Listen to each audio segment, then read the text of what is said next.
Hello everyone, welcome to Mathsthan and I welcome you all to the classes of Political Science. और इन classes में हम अभी पढ़ रहे हैं कुछ important ideas and concepts of political theory और आज का हमारा टॉपिक है राइट्स। तो देखो राइट्स हम सबको पता है राइट्स का मतलब होता है अधिकार, है ना? लेकिन then again as we are studying political theory तो हम राइट्स को समझेंगे from the point of view of political theory. So, without wasting time, let us dive into the lecture of rights. समझते हैं पहले राइट्स का मतलब and let me make it clear कि ये जो राइट्स का टॉपिक है ना, ये बहुत ज़्यादा रेलिवेंट नहीं है from your exam point of view, but still क्योंकि एक पॉलिटिकल थ्योरी का एक इम्पॉर्टेंट हिस्सा है तो we can not skip this topic. ठीक है ना? ऐसा नहीं है कि एग्जाम में इस टॉपिक से कोई क्वेश्चन ही नहीं आया है। There have been question and you never know कि कौन से टॉपिक से कौन सा क्वेश्चन आ जाए, क्योंकि ideas and concepts of political theory में rights is an important part. तो समझते हैं व्हाट राइट्स आर। देखो हम सबको मालूम है राइट्स का मतलब होता है हमारे अधिकार, लेकिन पॉलिटिकल थ्योरी के टर्म्स में राइट को आप कैसे डिफाइन करोगे, कैसे समझोगे राइट्स को? So simply rights are justified claims और entitlements recognised by the society and protected by the state. Justified claims का मतलब होता है दावा करना। अच्छा, अब क्योंकि हम एक सिटीजन है ना, सिटीजन है, तो जिस भी देश के हम सिटीजन्स हैं और नागरिक होने के नाते हमारे पास कुछ अधिकार होंगे उस पर्टिकुलर देश के, राइट? तो वही चीज होते हैं राइट्स। और कैसे डिफाइन होगा राइट्स? जस्टिफाइड क्लेम्स यानी कि वैध दावे, यानी जो चीज जस्ट है, जस्टिफाइड है ना, जो चीज कानूनी तौर पर भी जस्ट है, वैसा दावा जब एक सिटीजन करता है, उन दावों को हम कहते हैं राइट्स। ठीक है? एंड एंटाइटलमेंट्स यानी वो मान्यता जिसको सोसाइटी रिकॉग्नाइज करती है, और स्टेट यानी वो पर्टिकुलर देश और उसकी सरकार उन दावों को प्रोटेक्ट भी करती है। ऐसे दावों को कहा जाता है rights. Let us understand this definition once again ताकि और थोड़ा क्लियर हो जाए that rights are justified claims और entitlements recognized by society and protected by the state। अधिकार वे वैध दावे हैं जिन्हें समाज मान्यता देता है और राज्य संरक्षण प्रदान करता है। तो इन टोटालिटी एंड ओवरऑल राइट्स क्या हुआ? वो अधिकार जो एक नागरिक अपने देश से लेता है और देश या फिर राज्य उन अधिकारों को प्रोटेक्ट भी करता है। ठीक है? और सोसाइटी उसको एक्सेप्ट करती है और उन अधिकारों को मान्यता देती है। वो है रियल मीनिंग ऑफ राइट्स। अब कौन से थिंकर्स हैं जिन्होंने हक की बात करी, राइट्स की बात करी, अधिकारों की बात करी? सबसे पहले नाम आता है हैरल्ड जे लास्की का। इनकी जो कोटेशन है, इनका कहना है that rights are conditions necessary for personality development, कि अगर एक व्यक्ति को अपनी पर्सनालिटी को डेवलप करना है तो अधिकार उसके लिए एक नेसेसरी कंडीशन हो जाती है। फॉर एग्जाम्पल, हमारा अधिकार है इक्वालिटी का, या फिर अधिकार है एक्सप्रेशन या फ्रीडम का, right? We have this freedom of expression. हमारे पास अधिकार है कि हम अब एक नागरिक होने के नाते अपने ओपिनियंस को एक्सप्रेस कर पाए, है ना? तो आप इमेजिन करो अगर ये अधिकार हमारे पास ना हो, तो ये पर्सनालिटी को कैसे अफेक्ट करेगा एक पर्सन की?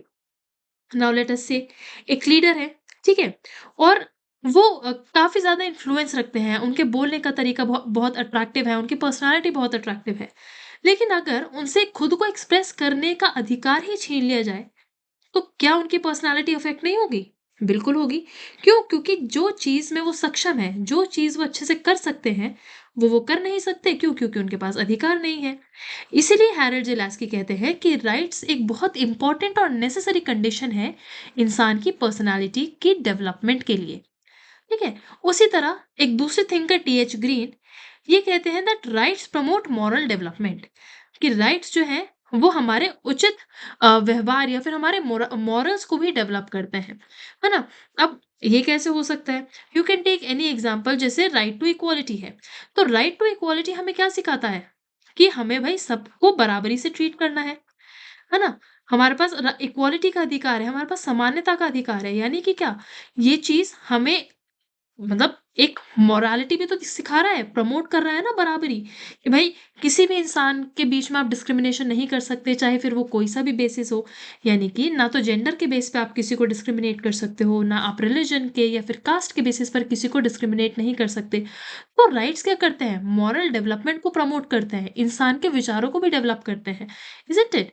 एंड सिमिलरली जॉन लॉक, अब जॉन लॉक ने नेचुरल राइट्स की बात करी थी, और ये क्वेश्चन आपके एग्जाम के लिए इंपॉर्टेंट है। Let me explain how. देखो, जो थिंकर है जॉन लॉक, इन्होंने क्या कहा? इन्होंने बोला कि जो राइट्स है ना वो प्राकृतिक है, नेचुरल रूप से भी हर व्यक्ति को कुछ अधिकार मिले हैं। और जॉन लॉक के अकॉर्डिंग तीन राइट्स जो है वो नेचुरल राइट या प्राकृतिक अधिकारों में आते हैं, और वो है लाइफ, लिबर्टी एंड प्रॉपर्टी। आप इसको एलएलपी एक्रोनियम से भी याद रख सकते हो, क्योंकि ये क्वेश्चन पूछा गया है कि which of the following is not a part of natural rights of John Locke. तो अगर इसमें कहीं पर इक्वालिटी भी आ जाए साथ में ऑप्शन में, तो आपको मालूम होना चाहिए कि क्योंकि एलएलपी है तो आपको एलिमिनेट किसे करना है? इक्वालिटी को। क्योंकि जॉन लॉक के अकॉर्डिंग प्राकृतिक अधिकारों में तीन जो राइट्स आते हैं वो है rights of life, liberty and property. Understood? तो when we talk about the thinkers associated with it, तो आप तीन थिंकर्स को याद रखोगे जब बात होगी राइट्स की। सबसे पहले Harold Laski, TH Green and John Locke, and specially John Locke का नेचुरल राइट्स का कॉन्सेप्ट, जहां पर राइट्स क्या है उनके लिए? जो प्राकृतिक अधिकार है वो है लाइफ का, मतलब जिंदगी जीने का, फ्रीडम का एंड प्रॉपर्टी का। ठीक है, ये चीज आप याद रखेंगे। Moving on to the next thing, and that is features या फिर कैरेक्टरिस्टिक्स ऑफ राइट्स। क्या क्या फीचर्स हैं? सबसे पहले जॉन लॉक ने बोला कि जो राइट्स है ना वो यूनिवर्सल है। अभी हमने पढ़ा जॉन लॉक ने नेचुरल राइट्स का कॉन्सेप्ट दिया था, है ना, प्राकृतिक अधिकार। तो उनका मानना ये है, क्योंकि वो नेचुरल राइट्स के सपोर्टर हैं, प्राकृतिक अधिकारों के सपोर्टर हैं, तो वो ये चीज मानते हैं कि जो राइट्स होते हैं ना, जो अधिकार हैं, वो यूनिवर्सल है। ठीक है, हर इंसान के पास नेचुरल राइट्स हैं, चाहे वो कैसा भी इंसान है, वो कहीं से भी बिलोंग करता हो, किसी भी धर्म को मानता हो, जो अधिकार है वो सबके लिए बराबर है। हर इंसान के पास right to life, liberty and property होना चाहिए। तो अधिकारों को उन्होंने कैसे डिस्क्राइब करा? यूनिवर्सल, है ना? तो अधिकार क्या है? यूनिवर्सल है। फिर आते हैं टीएच ग्रीन। टीएच ग्रीन कहते हैं कि राइट्स का मॉरल बेसिस होता है, यानी जब हम किसी को अधिकार देते हैं ना, तो उसके पीछे कुछ ना कुछ मॉरल बेसिस भी होते हैं। यानी इन्होंने बात करी नैतिक आधार की। ठीक है, तो टीएच ग्रीन का कॉन्सेप्ट था moral basis. Then legal recognition, John Austin support करते हैं लीगल रिकॉग्निशन को, यानी कानूनी मान्यता। तो अगर आपके पास अधिकार हैं, तो उन अधिकारों का एक इंपॉर्टेंट फीचर है कि वो लीगली रिकॉग्नाइजेबल हों, यानी कानून उनको मान्यता देता हो। ठीक है, तो ये एक फीचर है कि राइट्स क्या होते हैं? कानूनी तौर पर मान्यता रखते हैं। देन लिंक्ड विथ ड्यूटीज, ये कहते हैं हैरल्ड जे लास्की। तो अगर आपसे पूछ लिया जाए कि कौन से ऐसे विचारक हैं जो अधिकारों को ड्यूटी से लिंक करते हैं, तो नाम होगा हैरल्ड लास्की का। ठीक है ना?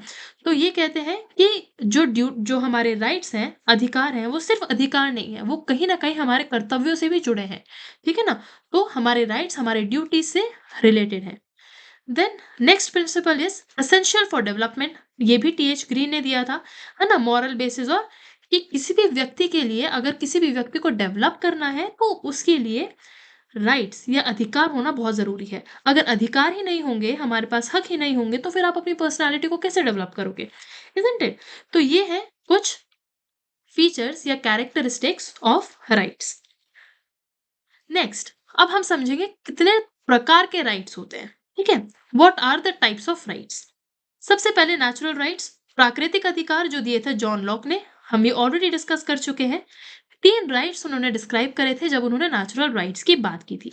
पहला, right to life, right of liberty and right to property. तो एलएलपी एक्रोनियम से आप इसको याद रखेंगे, इंपॉर्टेंट है एग्जाम के लिए। सेकंड आते हैं लीगल राइट्स, कानूनी अधिकार, ये दिए थे जॉन ऑस्टिन ने। ठीक है ना, ये थिंकर्स के जो एसोसिएटेड नाम है आप प्लीज याद रखिएगा। और इन्होंने कहा था कि लीगल राइट्स वो अधिकार है जिसको स्टेट खुद बनाता है। देखो, पॉलिटिकल साइंस की टर्म में ना, स्टेट का मतलब होता है एक वो लोकेलिटी जिसकी बाउंड्री है और उस बाउंड्री के अंतर्गत रहने वाले सभी लोग, ठीक है? तो स्टेट का मतलब आप ये मत समझिएगा कि एक पर्टिकुलर स्टेट ऑफ उत्तराखंड या महाराष्ट्र या उत्तर प्रदेश को हम रेफ़र कर रहे हैं। स्टेट का मतलब होता है पूरा देश, ठीक है ना? पूरा वो जो एक बाउंड्री के अंतर्गत जितने भी लोग या जितने भी संस्थाएँ, जितने भी एरिया आते हैं ना, वो सब स्टेट स्टेट में आते हैं। तो पॉलिटिकल साइंस की टर्म्स में जब हम स्टेट बोलते हैं या पॉलिटिक्स की टर्म में भी जब हम बोल रहे हैं ना स्टेट, तो स्टेट का मतलब होता है पूरा देश। आप सिंपल टर्म्स में समझ सकते हैं उसको कि स्टेट मतलब सरकार या फिर उस पर्टिकुलर देश की बाउंड्री के अंतर्गत आने वाली सभी संस्थाओं को जो बेसिकली रूल कर रही हैं, उनको हम बोलेंगे स्टेट, ठीक है? तो जॉन ऑस्टिन कहते हैं कि लीगल राइट्स वो अधिकार होते हैं जिनको स्टेट ने या फिर कानून ने या सरकार ने उस पर्टिकुलर देश के खुद बनाया है और मान्यता दी है। वो होते हैं लीगल राइट्स। मॉरल राइट्स या नैतिक अधिकार की बात करने वाले थे टीएच ग्रीन, ठीक है? उन्होंने बोला था कि अधिकार कैसे होते हैं, नैतिक भी होते हैं, मॉरल अधिकार हमें मिलने चाहिए। तो ये कॉन्सेप्ट मोरालिटी से रिलेटेड या नैतिकता से रिलेटेड जो अधिकारों की बात की थी, वो की थी टीएच ग्रीन ने। उसके बाद पॉलिटिकल राइट्स यानी राजनैतिक अधिकार, सिंपली जो आपके अधिकार हैं आपके देश के पॉलिटिकल प्रोसेस से रिलेटेड, वो सभी आ जाएँगे पॉलिटिकल राइट्स में। यानी अधिकार कैसे? किससे रिलेटेड अधिकार? आपके राजनीति से रिलेटेड अधिकार, आपके देश में होने वाली राजनीति से रिलेटेड आपके जो हक हैं, उनको कहा जाएगा पॉलिटिकल राइट्स।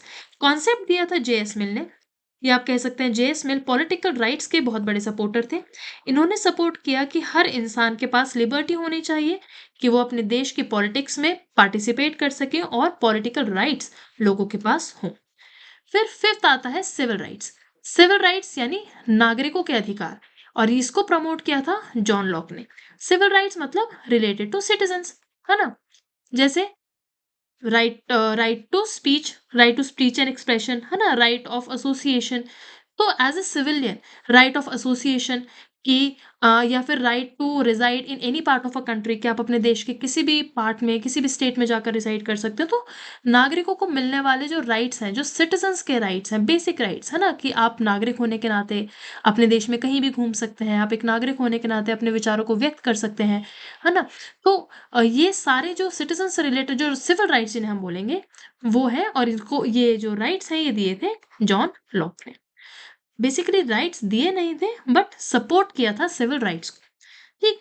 नेक्स्ट आता है इकोनॉमिक राइट्स यानी आर्थिक अधिकार। इसके सपोर्टर थे कार्ल मार्क्स, और कार्ल मार्क्स का मानना था कि सभी के पास इक्वल इकोनॉमिक राइट्स होने चाहिए, सबके पास राइट टू वर्क होना चाहिए और इकोनॉमिक इक्वालिटी होनी चाहिए, है ना? जैसे कि जब भी हम कार्ल मार्क्स का नाम सुनते हैं तो हमें सिंपल सी चीज पता चलती है कि वो कैपिटलिज्म के अगेंस्ट थे, है ना? और वो ये जो अपर क्लास थी, सो कॉल्ड अपर क्लास, जो सारे रिसोर्सेज ओन करती थी, उनके अगेंस्ट थे। और उनका मानना था कि भाई सभी लोगों को इक्वल इकोनॉमिक अपॉर्चुनिटीज मिलने चाहिए, है ना?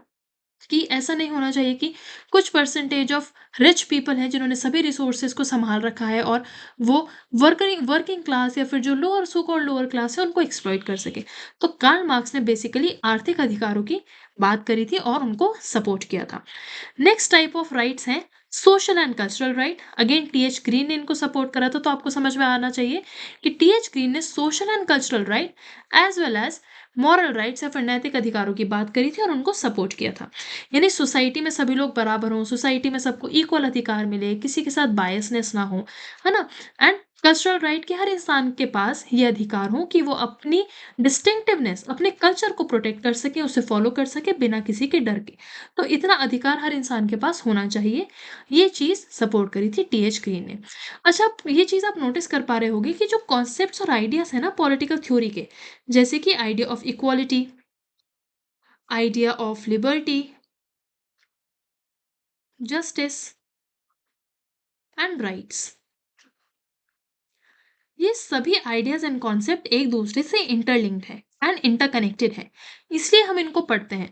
और हमने ये भी पढ़ा था कि बहुत सारे ऐसे थिंकर्स हैं जिन्होंने इनको अपने नज़रिए से एक्सप्लेन करा और इनके बीच में बैलेंस बनाना चाहा, है ना? जैसे जॉन लॉक थे, उनका मानना था कि भाई अगर आप इक्वालिटी बराबर सबको इक्वालिटी दोगे तो लिबर्टी हैम्पर होगी, सबको लिबर्टी दे दोगे तो फिर वो इक्वालिटी नहीं रह जाएगी और फिर इनजस्टिस होगी, ना? तो ये सभी कॉन्सेप्ट इंटर रिलेटेड है, इसलिए हमें इन सभी को समझना इंपॉर्टेंट है।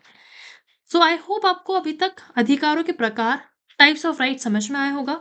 नेचुरल राइट दिए थे जॉन लॉक ने, life, liberty, property. Legal right से संबंधित है जॉन ऑस्टिन। इन्होंने बोला था कि लीगल राइट्स वो अधिकार हैं जो स्टेट या फिर कानून खुद से बनाई गई अपने नागरिकों के लिए। मॉरल राइट्स यानी नैतिक आधार। देन पॉलिटिकल राइट्स यानी राजनीतिक आधार, या पार्टिसिपेट कर सके अपने देश की पॉलिटिक्स में। सिविल राइट्स यानी राइट्स ऑफ द सिटीजन, नागरिकों के अधिकार जैसे freedom of speech, expression, freedom of association, freedom of religion. Then economic rights यानी आर्थिक अधिकार, हर इंसान के पास अधिकार हो कि वो अपने रोजगार को एक जस्टिफाइड तरीके से कमा सके, उसको इक्वल अपॉर्चुनिटीज मिले, किसी तरह की रोक टोक ना हो। And then come social and cultural rights यानी सामाजिक और सांस्कृतिक अधिकार, हर इंसान के पास समाज में प्रॉपर अधिकार हो, इक्वल अधिकार हो, और अपने कल्चर को प्रोटेक्ट करने के लिए, अपनी लैंग्वेज को प्रोटेक्ट करने के लिए उनके पास अधिकार हो। तो ये है अलग अलग types of rights. Moving on, अब हमें समझनी है कुछ थ्योरीज ऑफ राइट, अधिकारों से रिलेटेड कुछ सिद्धांत। ठीक है, कौन सी थ्योरीज है और कौन सी थ्योरी क्या प्रमोट करती है उसको समझते हैं। देखो, सबसे पहले आता है नेचुरल राइट्स थ्योरी, है ना। हम इसको पढ़ चुके हैं, अभी पिछले 2 स्लाइड्स में भी हमने इस पर्टिकुलर नेचुरल राइट्स को डिस्कस किया है। ठीक, जॉन लॉक ने ये आइडिया दिया था, जे रूसो ने इस आइडिया को सपोर्ट किया था। और प्राकृतिक नेचुरल राइट्स थ्योरी ये कहती है कि हमें जो अधिकार है ना, वो बाय बर्थ मिले हैं। यानी, और नेचुरल राइट्स कैसे हैं? यूनिवर्सल है। यूनिवर्सल राइट्स हैं यानी हमारे बर्थ से ही एग्जिस्ट करते हैं, हर इंसान के लिए इक्वली एग्जिस्ट करते हैं, और हर इंसान के पास पैदा होते ही ये प्राकृतिक तौर से ये अधिकार होते हैं। ठीक है, अच्छा, फिर से एक बार रिवाइज कर लेते हैं कि जॉन लॉक के अकॉर्डिंग कौन से नेचुरल राइट्स हैं? Right to life, liberty and property. ठीक है, तो जॉन लॉक ने 3 राइट्स को नेचुरल राइट्स कहा था। उसके बाद आती है लीगल थ्योरी यानी कानूनी सिद्धांत, यानी वो अधिकार जो कानून ने या स्टेट ने खुद से क्रिएट करे हैं। ठीक, अब ये सपोर्ट, लीगल थ्योरी को सपोर्ट करने वाले थिंकर्स है Jeremy Bentham and John Austin. John Austin का नाम हम पढ़ चुके हैं, इसमें एक नाम और ऐड करेंगे आप, वो है जेरेमी बेंथम। उन्होंने कहा था नेचुरल राइट्स आर नॉनसेंस। तो अब आप समझ जाइए कि ये जो जॉन लॉक और जे रूसो के जो नेचुरल राइट्स की थ्योरी जो थी ना, उसको क्रिटिसाइज किया था जेरेमी बेंथम ने, और ये कहा था कि नेचुरल राइट्स क्या है? नॉनसेंस है, ऐसा कुछ नहीं होता। अगर एक पर्टिकुलर देश की सरकार जब तक कानूनी तौर पर आपको वो अधिकार ना दे, तो फिर आप उसको नेचुरल नहीं कंसिडर कर सकते। इसीलिए उनका मानना था कि कानून के द्वारा आपको हक मिलना बहुत जरूरी है, क्योंकि प्राकृतिक तौर पर जो हक है, क्या पता उसको कल को कोई फॉलो करे या ना करे, या उससे क्या होगा, क्राइम्स भी तो बढ़ सकते हैं, है ना। तो अब प्रॉपर्टी, जैसे कि आप देख सकते हैं, है ना, प्रॉपर्टी तो एक ऐसा पॉइंट ऑफ व्यू भी नहीं कहेंगे, लेकिन प्रॉपर्टी एक ऐसा बोन ऑफ कंटेंशन बन सकता है लोगों के बीच में, जिससे क्राइम बढ़ सकता है, इनजस्टिस हो सकती है ना। तो जेरेमी बेंथम का कहना था कि नेचुरल राइट्स जैसी कोई चीज नहीं होती है। जब तक किसी देश का कानून जो है कानूनी तौर पर आपको अधिकार नहीं देगा कोई स्टेट, तब तक आपके पास कोई अधिकारों की वैल्यू नहीं रहेगी। इसलिए जेरेमी बेंथम और जॉन ऑस्टिन ने लीगल थ्योरी को एम्फसाइज किया और बोला कि अधिकार वो है जिनको कानून खुद से बना करके अपने नागरिकों को दे रहा है। ठीक है, I hope I am clear. Now third theory of right आती है आइडियलिस्टिक थ्योरी या आइडियलिस्ट थ्योरी, जो है आदर्शवादी सिद्धांत। अब ये क्या बोलते हैं कि राइट्स जो होते हैं मॉरल डेवलपमेंट के लिए होते हैं इंसान के। ठीक है, यानी कि आप मॉरली खुद को कैसे डेवलप कर पाओगे, जब भाई आपको मालूम है कि सही गलत क्या है ना। आपके पास सारे वो अधिकार हों जो आपको मॉरली डेवलप होने दे, जैसे कि जैसे मैंने अभी बोला कि राइट ऑफ लिबर्टी हो गया, राइट टू फ्रीडम हो गया, freedom of speech and expression हो गया। तो ये सभी राइट्स क्या करते हैं? मॉरल डेवलपमेंट करते हैं। राइट टू इक्वालिटी भी आप एक एग्जाम्पल इसका अच्छा समझ सकते हैं कि rights are for moral development. इंसान मॉरली डेवलप कर पाए, इंसान को सही गलत की समझ आए, वो होता है अधिकारों का काम। ठीक है, अच्छा, इसके thinkers T H Green and J W F Hegel. तो आप आइडियलिस्ट मतलब बहुत आदर्शवादी, और आदर्शवादी सिद्धांत बच्चों वो सिद्धांत है जो प्रैक्टिकल लाइफ में एप्लीकेबल नहीं होते, है ना। अब अगर हम ये बोल दें कि राइट्स सिर्फ वो चीजें हैं जो मॉरल डेवलपमेंट पर फोकस करती है या मॉरल डेवलपमेंट करती है, ठीक है, लेकिन then comes the theory of legal the legality, है ना, लीगल थ्योरी। व्हाट इफ अगर कोई मॉरली सही ना हो, क्योंकि देखो हर इंसान की अपनी पॉइंट ऑफ व्यू, अपना नज़रिया, अपना पर्सपेक्टिव होता है ना? वो कहते हैं ना कि चोर कभी खुद को चोर नहीं मानता, है ना? उसको ऐसा नहीं लगता, या फिर कोई क्रिमिनल है, वो कभी ये चीज़ को एक्सेप्ट नहीं करता कि उसने कुछ गलत करा है। तो ये जो मॉरल डेवलपमेंट का ये जो कॉन्सेप्ट है ना, ये बड़ा ही आइडियलिस्ट है, आदर्शवादी है ना? प्रैक्टिकल लाइफ में उतना शायद एप्लीकेबल ना हो। सो ये थी आइडियलिस्ट थ्योरी, और इसको प्रमोट किया था टीएच ग्रीन और जेडब्ल्यूएफ हेगल ने। नेक्स्ट आती है हिस्टोरिकल थ्योरी ऑफ राइट्स। अब हिस्टोरिकल थ्योरी ऑफ राइट्स कहती है कि राइट्स जो है ना, वो ट्रेडिशन से इवॉल्व हुए हैं। यानी जो हमारे अधिकार है ना, वो over the period of time traditionally और सदियों से, जो जिस तरह से सोसाइटी डेवलप होती आ रही है, उस तरह से डेवलप हुए हैं। और इसको प्रमोट किया है एडमंड बर्क ने। ठीक है, आप नाम याद रखेंगे कि कौन सा थिंकर कौन सी थ्योरी के साथ एसोसिएटेड है। अच्छा, अब ये जो हिस्टोरिकल थ्योरी है ना, इसको काफ़ी ज़्यादा क्रिटिसाइज़ भी किया गया। क्यों? क्योंकि आप देख सकते हो, या आपको मालूम भी होगा, आप अगर इंडिया का ही एग्ज़ाम्पल लो, तो आपको मालूम होगा कि एंशिएंट इंडिया में बहुत सारी प्रथाओं को जस्टिफाइड माना जाता था। बहुत सारी कुप्रथाओं को जस्टिफाइड माना जाता था, जैसे सती प्रथा हो गई, है ना? तो वहाँ पर तो औरतों के पास वो लिबर्टी का राइट नहीं था ना, कि वो बीइंग अ विडो मैरी कर सके, है ना? तो वो सारे राइट्स तो तब नहीं थे, तो क्या वो जस्टिफाइड थे? बिल्कुल भी नहीं जस्टिफाइड थे। लेकिन जो एडमंड बर्क हैं, या फिर जो थिंकर्स हैं, जो हिस्टोरिकल थ्योरी को सपोर्ट करते हैं, वो बोलते हैं कि जो राइट्स होते हैं ना, वो ट्रेडिशंस के साथ-साथ इवॉल्व होते चले जाते हैं, और वो राइट्स जो है एक ट्रेडिशनल वैल्यू रखते हैं। ठीक है? तो बेसिकली उनका कोर आइडिया ये है कि राइट्स जो है वो ट्रेडिशन से इवॉल्व होते हैं। ठीक? और हिस्टोरिकल थ्योरी को काफ़ी क्रिटिसाइज़ भी, हेवीली क्रिटिसाइज़ भी किया गया था ड्यू टू दिस रीज़न, क्योंकि हमारी हिस्ट्री में तो बहुत सारी ऐसी चीज़ें भी होती थी जो आज के टाइम पर हमें पता है कि बिल्कुल गलत है। Right? That is why this theory was heavily criticised. आगे बढ़ते हैं, नेक्स्ट थ्योरी है मार्क्सिस्ट थ्योरी। जो नेक्स्ट थ्योरी है वो है मार्क्सिस्ट थ्योरी, यानी मार्क्सवादी थ्योरी। अब मार्क्सवादी थ्योरी कहता है कि राइट्स जो है वो क्लास इंटरेस्ट को ही डिपिक्ट करते हैं। अब सी, जब भी कार्ल मार्क्स का नाम आए, तो हमें तो पता है कि भाई ये कैपिटलिज्म के अगेंस्ट थे।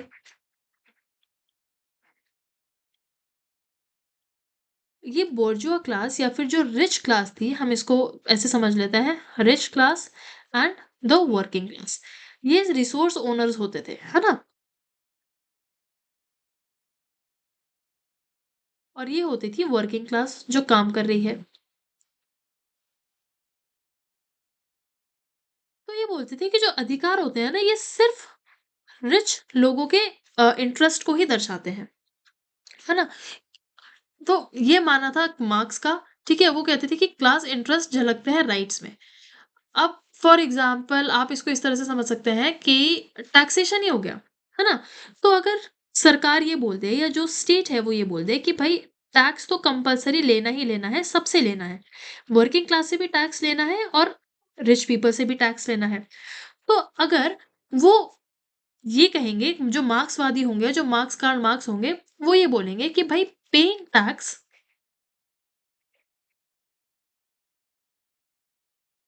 Should not be compulsory.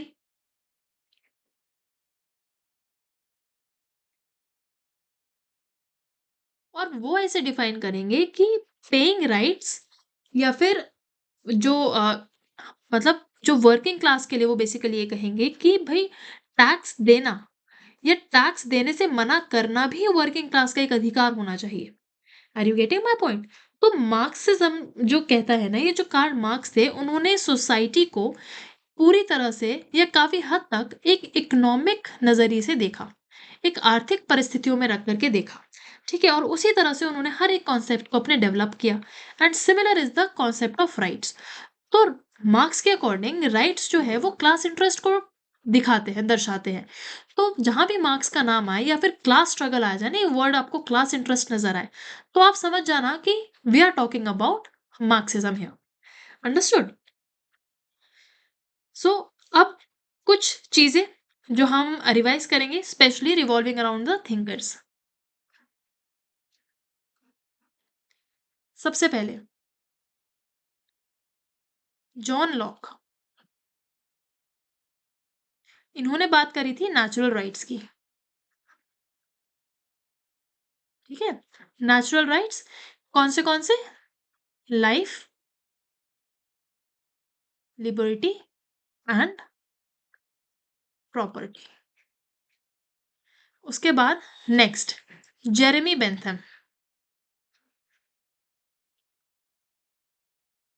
I told you, मैंने आपको बताया था कि जेरेमी बेंथम ने जॉन लॉक की इस नेचुरल राइट्स थ्योरी को नॉनसेंस कहा था और क्रिटिसाइज किया था। तो आप याद रखेंगे कि जेरेमी बेंथम ने रिजेक्ट की थी नेचुरल राइट्स थ्योरी।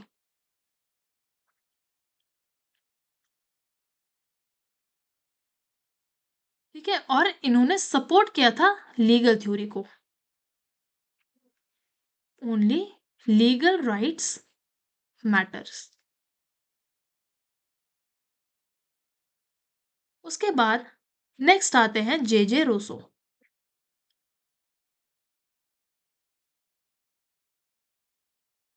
जे जे रूसो ने कहा था कि rights are based on general will.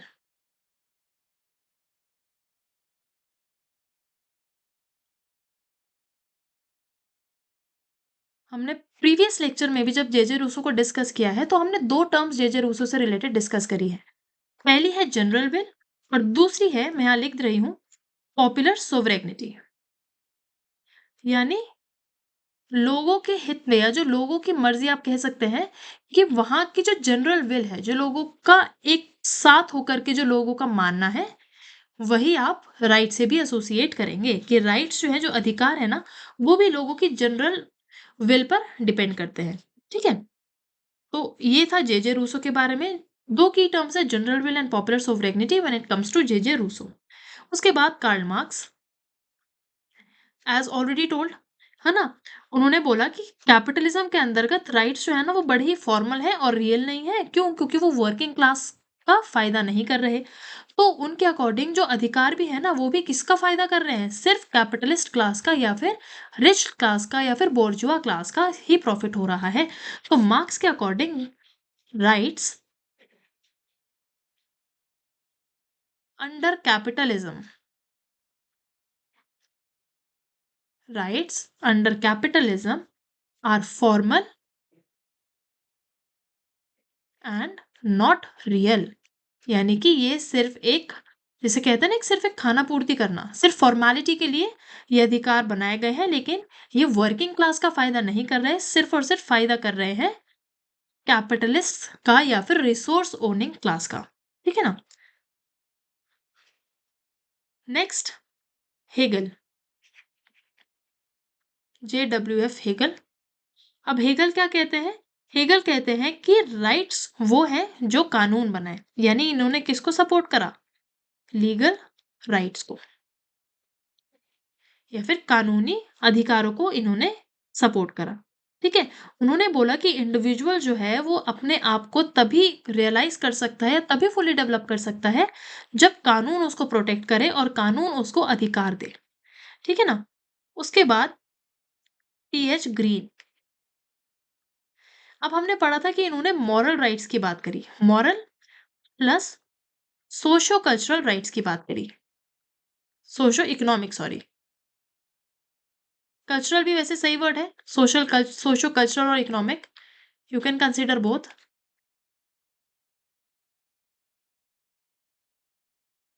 और ये कहा कि rights are important and necessary conditions for your moral development. ठीक है, कि हर इंडिविजुअल की मॉरल डेवलपमेंट के लिए राइट्स का होना बहुत बहुत जरूरी है।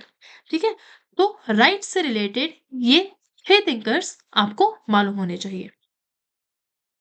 I hope I am clear with the topic of rights, है ना। बहुत ज़्यादा कॉम्प्लिकेटेड या बहुत ज़्यादा कॉम्प्लेक्स टॉपिक ये नहीं था, है ना। This was comparatively an easy topic, जहाँ पर आपको अधिकारों को समझना था, कौन से थिंकर्स हैं जिन्होंने अधिकारों को एक्सप्लेन किया अपने अपने तरीके से, है ना। लीगल राइट्स कौन सी थ्योरीज थी, जैसे आइडियलिस्टिक थ्योरी, एटसेट्रा एटसेट्रा। तो राइट्स की जब बात हो, आप नेचुरल राइट्स याद रखेंगे। ठीक है, जो भी और इंपॉर्टेंट थ्योरीज और नाम एसोसिएटेड है राइट से, आपको वो याद रखने हैं from your exam point of view. I hope I am clear and I wish you all the best and all the good luck from my side for your upcoming exam. Thank you everyone.